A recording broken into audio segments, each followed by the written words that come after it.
मानिक मंच में प्रणाम करे छी और शिवनगरी बाबा बैद्यनाथ से उत्तर वाहिनी गंगा के तट पर आयल छी और अंगिका के इस मनोरम संध्या के ओर बढ़ते कार्यक्रम के हृदय से नमन करे छी। भाषा हर मिनट में रूप बदले छे, रंग बदले छे, अपनो पहचान बदले छे। आज हमें हिंदी बोलबो, कैलखिन अंगिका, परसों इंग्लिश और तरसों छंगिका। भाषा अपना मर्यादा बना के रखल के, भाषा मर्यादा बना के रखल के अपनो विस्तार बनाए।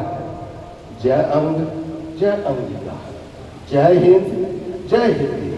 दुनिया चलते हमें सबसे पहले सुधीर बाबू के भी इस मंच से धन्यवाद ज्ञापित करें छी कि अपने निमंत्रण भेजले और हमरा का वहां से यहाँ तक आलो तोरा पुस्तक के लिए एक और खूब ज्यादा लोकप्रियता प्राप्त करे बाबा बैद्यनाथ से कामना करे छी।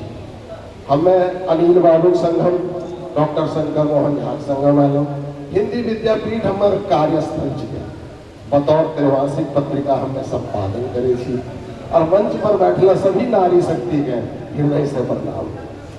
सामना बैठले छे बुद्धिजीवी एक वर्ग जरा देखे छी हृदय गदगद हो छे।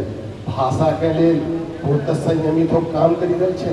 अंगिका बढ़ता, अंगिका उठता, अपनो पहचान बनाता, यह हृदय से कहे छी जय अंगिका, जय अंगिका।